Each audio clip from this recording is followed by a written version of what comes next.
কে বেশি দ্রুত, চিতাবাঘ নাকি বিশ্বের দ্রুততম গাড়িগুলোর মধ্যে একটা? একজন মানুষ কি ভাল্লুককে হারাতে পারবে? একটা বাঘকে ওয়ার্ল্ডধারী হাই জাম্পারকে হারাতে পারবে? আমরা এই সব প্রশ্নের উত্তর দেবো আর শুরু করব পৃথিবীর সব থেকে শক্তিশালী মানুষকে দিয়ে। ওর শক্তির পরীক্ষা করব 227 কেজি সিংহের সাথে। দেখা যাক কে জেতে, মানুষ নাকি সিংহ। হয়তোবা সিংহ, দেখা যাক। 3, 2, 1 শুরু করো। ঠিক আছে, খেলা শুরু হয়ে গেছে। এই সিংহ এখন এই পৃথিবীর সবথেকে শক্তিশালী মানুষকে ধরে রেখেছে। একবার সিংহের মুখটা দেখো, এই সিংহের শক্তিটা দেখো। সিংহটা এখন পৃথিবীর সব থেকে শক্তিশালী মানুষকে ধরে রেখেছে। সিংহটা ঘুরে দাঁড়ালো। ও কি ব্রায়ানকে ক্লান্ত করার চেষ্টা করছে? দেখো, ব্রায়ান একটা আসল প্লেনকে টেনে ধরে রেখেছে, কিন্তু এখন ও সিংহটাকে টানতে পারছে না। ও ভাই, ও খুব কষ্ট করে এগোচ্ছে। ব্রায়ান, তুমি পারবে। ব্রায়ান কতটা শক্তিশালী যে তোমাদের দেখালাম যে একটি প্লেন টেনে ধরে রেখেছে। তোমার আর 91 সেন্টিমিটার বাকি। টানো, প্রায় চলে এসেছে। টানো। ও ভাই, একটুখানি। ও মাই গড, ব্রায়ান জিতে গেছে। ব্রায়ান, এটা দারুণ ছিল, কিন্তু 7টা চ্যালেঞ্জের মধ্যে এটা প্রথমটা। আবার আমাদের সাথে রয়েছে পৃথিবীর সব থেকে উঁচুতে লাফ দেওয়া ব্যক্তি। আর কিনা এটা ওর গিনিস ওয়ার্ল্ড রেকর্ড। দেখা যাক কে বেশি উঁচুতে লাফ দেয়, মানুষ নাকি বাঘ। এবার এই বাঘটার দিকে দেখো, আমরা এই মাংসটা দিয়ে ওকে লোভ দেখাবো, দেখবো কতটা উঁচুতে লাফাই ও। এটা চাই। ও লাফ দিল। ও মাই গড। এবার যদি কোনোভাবে বাঘটার থেকে উঁচুতে লাফাতে পারো তাহলে তুমি তোমার ওয়ার্ল্ড রেকর্ডটা ভেঙে ফেলবে। তাই আমি এটা 3 মিটার 28 সেন্টিমিটারে রাখছি না, আমি বরং 3 মিটার 73 সেন্টিমিটারে রাখছি। তোমার গিনিস ওয়ার্ল্ড রেকর্ডের থেকে 2.5 সেন্টিমিটার উপরে। এটা যদি তুমি করতে পারো তাহলে তুমি বাঘটাকে হারাবে না, নতুন একটি ওয়ার্ল্ড রেকর্ডও বানাবে। সত্যি কথা বলতে আমার ড্যারিয়াসকে বিশ্বাস হচ্ছে না। ড্যারিয়াস কি পারবে এত উঁচুতে লাফ দিয়ে নতুন ওয়ার্ল্ড রেকর্ড বানাতে? এটা মানুষের পক্ষে সম্ভব হবে বলে মনে হচ্ছে না। নতুন ওয়ার্ল্ড রেকর্ড করতে ড্যারিয়াস শুরু করে দিয়েছে। দেখা যাক তুমি ওয়ার্ল্ড রেকর্ড করতে পারো কিনা। ও মাই গড, ও এটা পেরেছে। এটা দারুণ ছিল। এটা তুমি কি করে করলে ভাই? তুমি এখনো পর্যন্ত পৃথিবীর সবথেকে উঁচুতে লাফালেও একটা নতুন ওয়ার্ল্ড রেকর্ড করেছো। ব্রায়ান সিংহকে হারিয়েছে, ড্যারিয়াস বাঘকে। তাহলে পশুদের পালা কখন? আমার মনে হয় পরবর্তী চ্যালেঞ্জটি কঠিন হতে চলেছে। দেখা যাক কে যেতে। আমরা রয়েছে বুল এরিনাতে, আমাদের সাথে রয়েছে বাপ্পা। বাপ্পা একজন বুল রাইডার। হ্যাঁ, একদম। এই এরিনাতে আমরা 3টে ষাঁড় ছেড়ে দেবো। তুমি যতগুলি পারবে টাকার ব্যাগ ওপারে নিয়ে যাবে, বুঝেছো? আর এরিনার অন্যদিকে 3টে ষাঁড় তোমাকে বাধা দেবে।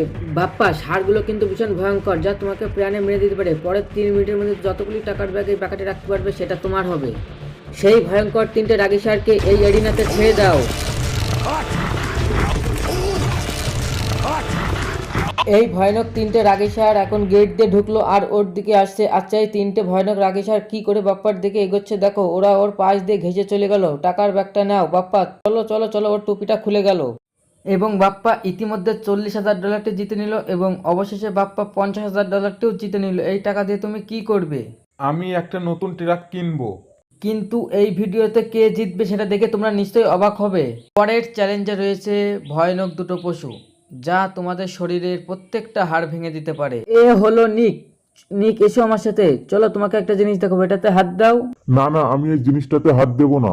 আমাকে বিশ্বাস করো, তোমাকে ভিডিওর ফুটেজটা দেখালে তুমি বুঝতে পারবে তুমি সত্যি কতটা বোকা। এটা আসলে $1,00,000। এটা $1,00,000। এই $1,00,000 তোমাকে জিততে হলে যেটা করবে সেটা এই রিং এর মধ্যে 1 মিনিট টিকে থাকতে হবে। র্যামি হলো একজন 230 কিলো ওজনের প্রফেশনাল সুমো রেসলার। অথবা ঘুরে দেখো, ওই ভাল্লুকের সাথে রিং এর মধ্যে 1 মিনিট টিকে থাকতে হবে। ও একজন মানুষকে ছিঁড়ে খেয়ে ফেলতে পারে। যদি তুমি মনে করো এই ভাল্লুকটা তোমাকে কিছু বলবে না তাহলে তুমি ভুল। এ তোমাকে ছিঁড়ে খেয়ে ফেলতে পারে। হাই টম, তুমি কেমন আছো? নিক, তোমাকে এই চ্যালেঞ্জটা জেতার জন্য র্যামের সাথে মাত্র 1 মিনিট কুস্তি করতে হবে, রেড সার্কেলের বাইরে না বেরিয়ে। 1 মিনিটের আগে রেড সার্কেলের বাইরে চলে যাও, তাহলে $1,00,000 তুমি হেরে যাবে। চলে এসো নিক, রিং এর মধ্যে চলে এসো। কি করছো? আর খেলা শুরু করতে হলে তোমার হাত দুটো মাটিতে টাচ করতে হবে। अच्छा हमको सिखा रिया है।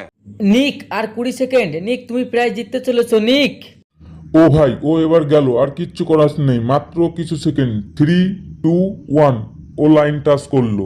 अच्छा কুস্তিতে জেতার জন্য র্যামি পেল $10,000।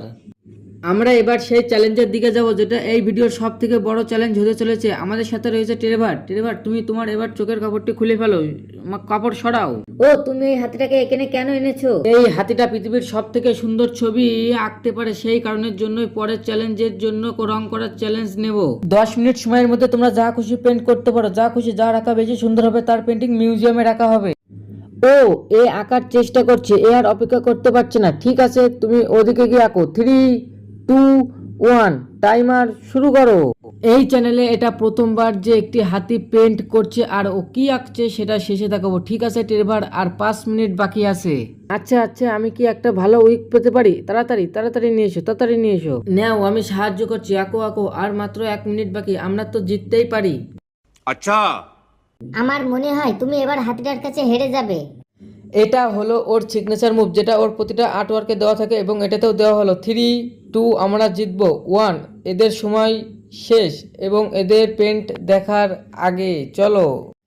এবার আসছে সত্যিকারের চিতা, যে পৃথিবীর ফাস্টেস্ট কারের সাথে রেস করবে।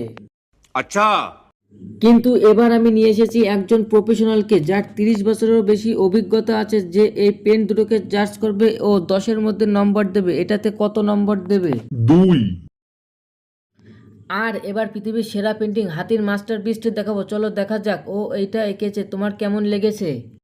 আমার মনে হয় যে এটা এঁকেছে সে খুব খুশি হয়েছে, একেবারে আর্টিস্টের মতো। তুমি এটাতে কত নম্বর দেবে? আমি এটাকে 10-এ 8 দেব। আর ট্রেভার হাতির কাছে হেরে গিয়ে তোমাকে কিরকম লাগছে বলো? আর কথা মতন এই মাস্টারপিসটা একটা রিয়েল মিউজিয়ামে রাখা হলো। এটা কেমন লাগছে? অসাধারণ। আমি ভাবছি লোকেরা বিশ্বাস করবে কিনা যে এটা এঁকেছে একটা হাতি। যাই হোক, আমরা এখন উপস্থিত হয়েছে ফাইনাল চ্যালেঞ্জে। এই চিতা দৌড়বে পৃথিবীর সবথেকে দ্রুত গাড়ির সঙ্গে। দেখা যাক কে যেতে। ওহ চিতা, আচ্ছা ঠিক আছে, আমি আবার ডেকে নেব। এই চিতাকে সব থেকে দ্রুত গতির প্রাণী বলা হয়ে থাকে। এর গতি এত বেশি যে একে হারাতে হলে মানুষের প্রয়োজন ফর্মুলা ই রেস কার, না হলে অসম্ভব। আর সেই জন্য আমি একটা গাড়ি নিয়ে আসিনি, বরং একে হারাতে আমি 3টে গাড়ি নিয়ে এসেছি। চলো শুরু করব গল্ফ কার ভার্সেস চিতা দিয়ে। ওকে একবার দেখো, তোমরা তৈরি তো? হ্যাঁ। চলো ঠিক আছে, রেসটাকে এবার শুরু করা যাক।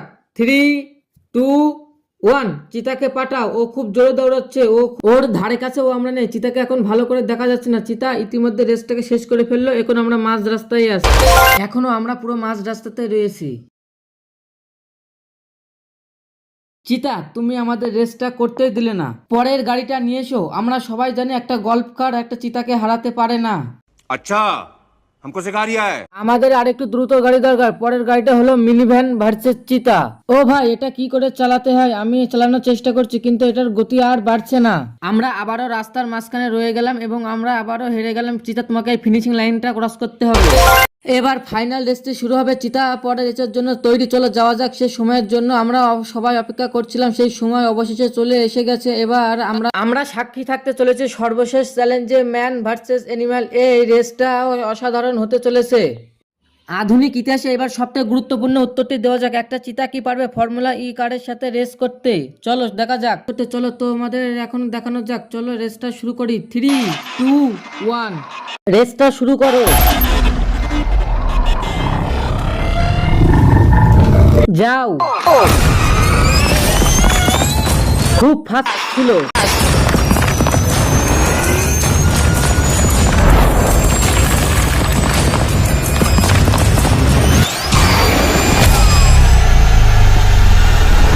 গাড়িটা চিতার পাশে চলে গেল, তবুও চিতারা জিততে পারেনি।